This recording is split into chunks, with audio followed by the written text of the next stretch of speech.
Here's a nice item I picked up over the year. It's a die, but it's electronic, and there's little gimbals in it. When you put it down on the table and give it a little tap like that, it'll start giving a random reading. That's a 5, it looks like. Give another tap. Another 5, but you can turn it over any way you like, and it'll always say upright. Give another tap, it'll give it another reading. Oh, it's a 6 that time. Turn it this way. Another tap. A 6 again. Oh, there's a 1. Turn it upside down, and every time it's upside, it's the right way up because it's got little gimbals in it. So you can roll it across the table in a way like that, or just give it a little bang like that. It'll produce its reading. Very nice idea for a die, and these are all die I've come across, but that's probably the most recent for my collection. Another very recent one is this one here. It's a pencil for writing with, and you can write with it. But look what it says: pencil dice. And yes, here's a 4, and there's a 2, there's a 3, and so on. The point being, it's got a hexagonal end to it. So as you roll it across the table, it'll come to a single figure at the top. Roll it back again, there's a 4 there. Roll it down that way, there's a 3. Roll it that way. So it's a pencil and a die in one. Nice idea. There are very clever objects like this one here, which came out about 10 years ago, which is 2 die, which you need for a lot of board games, 2 dice, and it's got 2 there. Well, you could just use it as a single one. There's a 6 inside, but there's a 4 on the outside as well. So if I rattle it and we keep it upright, it'll give me a different reading on the inside, but roll it like that, it'll randomize both the inside and the outside. That's a 1 and a 5. That's a 5 and a something like that, 5 and a 4, and so on. It gives two values, and yet it's one object, so you happen to search for two. For mathematicians, there's a bit of fun here. This one I picked up at a convention in Atlanta. It gives you all the values of the die, but the trouble is they're all mathematical formulas, so you've got to work it out what they are. 6 minus something like that. I can't work it out. That's 11 minus 9. That's a 2, I think it is. Somewhere there's a 6. That's an easy one. I think 99 over 99 is 1. So as you're trying to rolling it, you've got to work out, now hang on a sec, what have I just thrown? You can't work it out immediately because you've got a bit of mathematics to sort out as well. You get used to them eventually, I suppose, but it's a nice idea for introducing children to maths in a fun way. The Germans about 30 years ago came up with some lovely objects here which are round die. Would you believe they actually work? Inside there's a ball bearing, quite a heavy ball bearing, you can hear it as you throw it. And there are little cavities inside, opposite each of them. So there's a cavity opposite the 6 there, and it falls in that cavity, it'll produce a 6. But each of them will stop at some point or other and show a particular value on the top surface. However you do them. There's a 4 there, and so on. Round die seems impossible, but the Germans came up with a lovely solution. I think they're fairly widely available now, but at the time when they came out 20 years ago, I was amazed. Now another die, which is more understandable, but also round, is probably the largest die number I've ever come across. It's 100 pointed dice, or die. And as you roll it, it'll give a different value.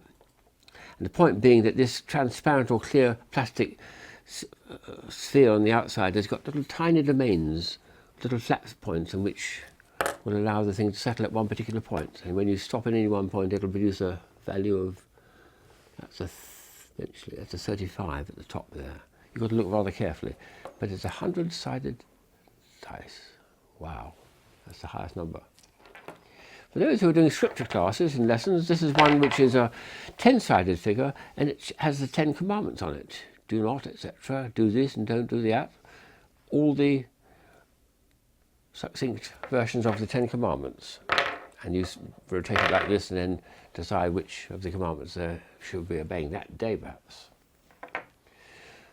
One's made of rubber, which I like because they'll bounce very nicely, and you hardly need to roll them. You just drop them and they'll then randomize themselves. Big ones too, I like those. So rubber die have the added advantage, you don't need to roll them, you just drop them in the air, they'll bounce up and then produce a random number, or two numbers, which is what you need. For people who like a little bit of underhand subtlety and, well, loaded die, I suppose, everyone's heard of them, but there's 2 versions here, strangely enough. This one here, for instance, will always produce a 7 or an 11. And the point is, when you look at them carefully, this has got nothing but 5s all the way around, but you wouldn't notice that if you're doing them in a hurry. This has only got 6s and 2s and nothing else, so it'll give you 7 or 11 every time. 7 or 11, 7 or 11. That's a form of loaded die. Here's another form of loaded die, in which one of these is quite normal, but the other one has got a heavy weight to it. The point is here we've got I'll find out which one it is. Oh, there we are. That's it. That's the one. It's going to be used as 6 every time, this one. It's got a heavy disc here where the 1 is. You can't see it, but you can almost see the ring of it there. But it's a heavy metal disc, and when you're throwing the die, it prefers, not every time, ooh, there's 2, it didn't do it, from a bit of a height. I think the answer is do it from a bit of a height, give it a chance to produce a 6. I would think probably about 7 times out of 8 it'll produce a 6. It's a loaded die, not to be used in genuine board games. This is a strange one, which I came across a few years ago. It's a kind of mathematical trick in which you have to place the pieces. They look like die, but in fact they're not meant to be used for dice. It's a kind of little way of showing how good you are at mathematics.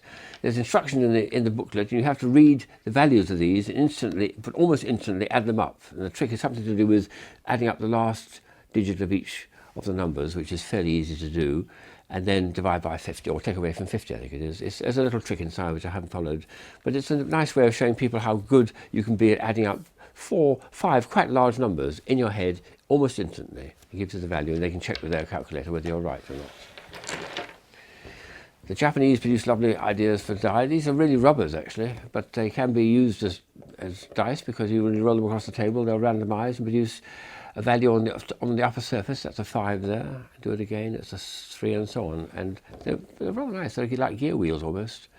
But they can be used for rubbers. I think it's the original idea. But they can be used for die as well. That's the Japanese for you. A friend of mine came over many years ago with, I think it was 1999. We had a puzzle party, and this was a puzzle where you had to assemble the pieces together and eventually make a proper dice out of it, a die out of it. 6 is opposite 1, and the 3 is opposite the 4, and so on. But all the numbers had to appear, and you needed all bits of cardboard, all 4 bits. I've done it twice, I think, only. It's a difficult bit to construct, but you should end up with a nice rigid construction of a die with all the proper orientations of the points. So it's a puzzle, but then when it's done, it can be used as a die. Here's a strange shaped one. I'm not sure how truly random these are, because they seem to have large and small faces. That looks like a smallish one to me, but they're just a lovely idea for people who love geometrical shapes. They're sort of like a die, and yet they're also a bit noisy, which is why I particularly like this one here. This is a very, very quiet one. It's got little plastic pieces on the corners, and the idea is, as you're rolling it, it can give you all the random numbers, but it's ever so quiet. Beautiful. What a relief. A very quirky one here. It looks like a die. Well, it is a die, just about, except it's actually a little tiny jack-in-the-box. We lift up the lid, up pops the jack-in-the-box inside. Beautifully made. Metal, cast metal, and a nice little cast jack. Put the lid back on again, you wouldn't know he's in the thing. And it's got the rest of it decorated as a cube, as a die. A shaker, and a die in one. Single die in it. There's a slot here, and it can't come out of there, but it can appear in the box. So there we've just thrown a 2. Pass it to someone else, have a shake, do it upside down, and then, oh, another 2. That's lucky. Do it again. Anything coming else on? Oh, we've got a 3. And so on. It's a bit naff, I think, actually, but it does actually work when it comes as a 4, yes. It's got all there. But the idea is to combine a shaker with a die, so you don't have to look for 2 things. But it doesn't always come out easily. No. It appeared about 20 years ago and hasn't reappeared, so I think probably people are finding it a bit tiresome, really. Here's a nice idea from the Japanese. It gives you, it's used for board games where you need to have the random numbers 1 to 6, so you do it by rotating it. So it's not like an ordinary die, but it's a way of having random numbers from 1 to 6. You look at the little pointer, and it's pointed somewhere near the 5 and the 4, I think. Sometimes it's a bit tricky when it goes in between them. Yes, there's definitely a 2 there, for instance, and so on. There's a series of, well, quite nice random numbers. And the last one to show is this one here I picked up about 20 years ago, called a crap shooter. That's a bit rude, isn't it? It's a little die inside, and the idea is to swing the thing, and then you can get random numbers, you hope. I'll have a go. It's like, I've forgotten, yes, of course, I put the water in it. It's a joke, and it squirts you in the face as you try to throw the die. Dear oh dear, that was lovely.